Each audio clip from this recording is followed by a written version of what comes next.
How great is our Lord. और Allah के कुछ नाम बताता हूँ, फिर बात को ख़त्म करते हैं। अल्लाह के 99 नेम्स में से कुछ नाम मैंने सेलेक्ट किए हैं जो बहुत रेलेवेंट होंगे, क्योंकि हर इंसान चाहता है कि उसके प्रॉब्लम सॉल्व हो, हर इंसान चाहता है कि उसकी ज़िंदगी में बहार आए, उसकी ज़िंदगी में खुशियाँ आएँ। तो अल्लाह का एक नाम है Al Jabbar. It means the compeller, the restorer, किसी चीज़ को रिस्टोर करने वाला और कंपेल करने वाला। अल्लाह कंपेल करता है, अल्लाह को कोई कंपेल नहीं कर सकता किसी चीज़ पे, लेकिन अल्लाह मुसल्लत कर सकता है चीज़ें। क्रिएटर है, गॉड है। मुझे एक आलिम दीन ने कहा था कि अगर कोई बंदा किसी एडिक्शन में मुसल्लत है और उससे वो नहीं छूट रही, तो वो अल्लाह को इस एट्रीब्यूट से पुकारे कि या Al Jabbar please compel me to leave this, क्योंकि अल्लाह को ये बहुत पसंद है कि अल्लाह को उसके नामों का वास्ता दिया जाए। ये वसीला लेना चाहिए। नबी सल्लल्लाहु अलैहि वसल्लम अल्लाह के नामों का वसीला लेते हैं, और अल्लाह के जो नाम है उसका एक ख़ास मकसद है। अल जब्बार है द कंपेलर। मिसाल के तौर पे एक बंदे से फजर पे नहीं उठा जाता, उसने बड़ी कोशिश की है, वो ये दुआ करे कि ओ Al Jabbar compel me to wake up for Fajr. या अल्लाह ए अल जब्बार मुझे कंपेल करें कि मैं फजर पे उठूँ, मुझे कंपेल करें मैं नमाज़ें शुरू कर दूँ। फिर आप देखें अल्लाह ताला किस तरह आपको रिप्लाई करता, क्योंकि अल्लाह को बहुत पसंद है। जितना जिसके पास अल्लाह का नॉलेज होगा और उस नॉलेज की बेसिस पे अल्लाह को पुकारेगा, ये इतना ज़्यादा अल्लाह सुब्हानहू व तआला जो है उस बंदे की कदर करेगा। क्यों?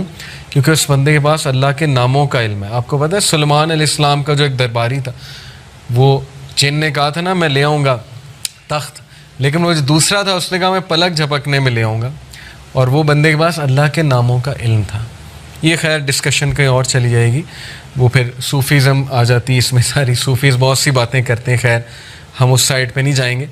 तो एनीवे अल्लाह के नामों में बहुत पावर है, अल्लाह के सारे एट्रीब्यूट्स में। तो अल जब्बार है द कंपेलर। अल कहार, अल कहार का मतलब है द एवर डोमिनेटिंग। जब बंदा किसी मसले में फंसा हो और उससे लग रहा है कि दूसरे उसको डोमिनेट कर रहे हैं, स्पेशली उसके दुश्मन, बिज़नेस डीलिंग में फंसा हुआ है कुछ, तो फिर बंदा अल्लाह को अल कहार के नाम से पुकारे, द एवर डोमिनेटिंग, कि अल्लाह तू एवर डोमिनेटिंग है, कभी भी मेरे दुश्मन मुझ पर डोमिनेट ना कर जाएं। अल्लाह मैं तेरी हिफाजत पकड़ता हूँ, मैं अल कहार की हिफाजत पकड़ता हूँ। अल्लाह को ये दुआ कितनी पसंद आएगी, अल्लाह ताला को आपका ये पुकारना कितना पसंद आएगा कि ये बंदा मेरे नाम को जानता है, मेरे नाम को एक्नॉलेज कर रहा है, मेरे एट्रीब्यूट को एक्नॉलेज कर रहा है, और उस नॉलेज की बेसिस पे मुझे पुकार है। अल्लाह ताला का एक नाम है अल फत्ताह। अल फत्ताह का मतलब है द ओपनर, खोलने वाला, रास्ते खोलने वाला। जब हर चीज़ ब्लॉक्ड है उसको खोलने वाला अल्लाह है। कुरान में हज़रत यूनुस अलैहिस्सलाम की मिसाल है कि मछली के पेट में अंधेरों में ज़ुलुमात में से हज़रत यूनुस अलैहिस्सलाम ने अल्लाह को पुकारा, ला इलाहा इल्ला अंता सुब्हानका इन्नी कुन्तु मिनज़ ज़ालिमीन, और अल्लाह कहता है कि हमने उसको निकाला वहाँ से, हमने उसको अपने बंदे को निजात दी वहाँ से। तो जब कोई बंदा ऐसी सिचुएशन में स्टक हो कि उसे समझ नहीं आ रही मैं करूं क्या, मैं निकल ही नहीं पा रहा, बहुत सी सिचुएशंस आएंगी आप पे, ट्रस्ट मी। कभी कभी इंसान एक वेल में चला जाता है, जैसे यूसुफ अलैहिस्सलाम की मिसाल है कि वो एक वेल में गिर गए। अब उनके पास क्या सलूशन था? बाहर निकले तो बाहर भाई वेट कर रहे हैं, भेड़िए हैं वो खा जाएंगे, अंदर वेट करें तो भूख प्यास से मर जाएंगे। तो कभी कभी इंसान पे ये सिचुएशन आती है, उसे समझ नहीं आता मैं करूं क्या, मेरे हाथ से चीज़ें निकल रही हैं। That is where Al Fattah's role come. Allah सुब्हानहू व तआला का जो ये एट्रीब्यूट है अल फत्ताह, अल्लाह मेरे बंद रास्तों को खोल दें, और अल फत्ताह से पुकारें अल्लाह ताला को। ये बहुत पावरफुल नाम है। और फिर अल्लाह का एक नाम है अल वकील। अल वकील का मतलब होता है द डिस्पोज़र ऑफ अफेयर्स, मामलात का डिस्पोज़र।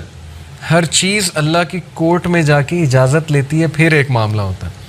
एक पत्ता भी नहीं कायनात में गिरता, लेकिन उसका नॉलेज अल्लाह को है, और वो अल्लाह की इजाज़त से होता है। कोई भी चीज़ इधर से उधर नहीं हो सकती जब तक अल्लाह डिस्पोज ऑफ ना करे उसे। हर मैटर अल्लाह की कोर्ट में जाता है। और ये अल वकील जो है, ये सूरह यूसुफ में अल्लाह का एट्रीब्यूट मेंशन हुआ है इस ज़ुमरे में कि यूसुफ अलैहिस्सलाम को कितना उनका डाउनफॉल लाने की कोशिश की उनके इर्द गिर्द के लोगों ने। उस खातून का पूरा वाक़या बदनाम करने की कोशिश की, जेल में चले गए, जेल में बंद करवा दिया। एट द एंड सक्सेसफुल वही हुए, क्योंकि डिस्पोजर ऑफ अफेयर्स के साथ उनका ताल्लुक था। जिस बंदे का ताल्लुक और लो लग गई अल्लाह सुब्हानहू व तआला से, जिसने अल्लाह को पुकारा, जिसने अल्लाह को एक्नॉलेज किया, जिसका तवक्कल अल्लाह ताला पे है, उसको कभी अल्लाह मायूस नहीं करता। इट्स ऑल अबाउट तवक्कल, it's all about belief in Allah सुब्हानहू व तआला। और मिरेकल्स होते हैं, फिर बहुत सी चीज़ें होती हैं। और अगर आपकी दुआ ना भी कबूल हो तो फिर अल्लाह आपको ऐसी स्ट्रेंथ दे देता है अपनी डिफ़िकल्टीज से बियर करने की, जिसको अगेन वही फील कर सकते हैं जिन्होंने ये चीज़ एक्सपीरियंस की है। बहुत सी चीज़ें मैंने एक्सपीरियंस की है अपनी लाइफ में। जो मांगा हमेशा मिला, कभी नहीं मिला, नहीं मिला उस पर सब्र है। जो बेसब्रे हैं, जो कंप्लेन शुरू कर देते हैं, उन्हें ना नज़र आता है कि ये चीज़ मुझे क्यों नहीं मिली। तो इसलिए इंसान से भी तो कुछ दरकार है ना। इंसान यही कहे जाए कि नहीं नहीं नहीं, सब अल्लाह से दरकार है, मुझसे कुछ दरकार नहीं, ना मैंने पेशेंस शो करनी, ना शुक्र करना है, मैंने कुछ नहीं करना, सब अल्लाह ने करना है। नाउज़ बिल्लाह, ये तो फिर वो जीनी इन द लैम्प वाला कॉन्सेप्ट है कि हुक्म मेरे आका अल्लाह, जीनी नहीं है। नाउज़ बिल्लाह, अलादीन वाला कॉन्सेप्ट नहीं है कि चिराग रगड़ा, हाथ उठाए कि यार अब मर्सिडीज़ दे दे, तो बस अभी 5 मिनट बाद मर्सिडीज़ सामने होनी चाहिए, नहीं हुई तो अल्लाह से नाराज़। ये कॉन्सेप्ट नहीं है। हमारी यूथ का अनफॉर्चुनेटली ये कॉन्सेप्ट है कि जो मांगे अभी दे, अभी इसी वक्त दे दे, और नहीं दिया तो इसका मतलब मेरी दुआ नहीं कबूल हुई। बहुत सी चीज़ें दुरुस्त होने वाली, तरबियती एस्पेक्ट से कह रहा हूँ। तो अल वकील है द डिस्पोजर ऑफ अफेयर्स, अर रशीद है द गाइड, रास्ता दिखाने वाला। हर चीज़ में अर रशीद की तलब जो है वो, मदद जो है वो तलब करें। बिज़नेस करते हुए, कोई डिसीजन लेते हुए इस्तिखारा करें अल्लाह ताला से, अल्लाह ताला को एक एक बात पे पुकारें। सहाबा तो नबी सल्लल्लाहु अलैहि वसल्लम ने सहाबा की ऐसी तरबियत की थी कि वो तस्मा भी अल्लाह सुब्हानहू ताला से बांधते थे, जूती का। कोई छोटी से छोटी चीज़ उन्हें मांगनी होती थी, वो अल्लाह की मदद तलब करते थे। पायस लोग थे ना, पाइटी उनका गोल था, अल्लाह ताला के करीब होना उनका गोल है। हमारी लाइफ में अल्लाह कितना है, इस पर हम गौर करें। और अगर दूर हुआ है तो who went far, Allah went फार या हम, वी वेंट फार। अगर डिस्टेंस हुआ है अल्लाह, तो किसने डिस्टेंस किया? अल्लाह ने हमें अपने आप से डिस्टेंस किया है या हमने अल्लाह को जो है वो डिस्टेंस किया हमारे से? तो ये अल्लाह के एट्रीब्यूट्स हैं। अब मैं आपको कुछ ज़बरदस्त हदीस सुनाता हूँ, बहुत ईमान अफरोज़ अल्लाह के बारे में। हदीस कुदसी हैं। हदीस कुदसी होता है कि अल्लाह ताला नबी सल्लल्लाहु अलैहि वसल्लम जो है वो डायरेक्टली अल्लाह को कोट करें। अल्लाह अलमाइटी सेज़, अबू हुरैरा रज़ियल्लाहु अन्हु से मरवी हदीस है, हदीस कुदसी। Allah almighty says, I am as my servant expects of me. मैं ऐसा हूँ जैसा मेरा बंदा मेरे बारे में गुमान करता है।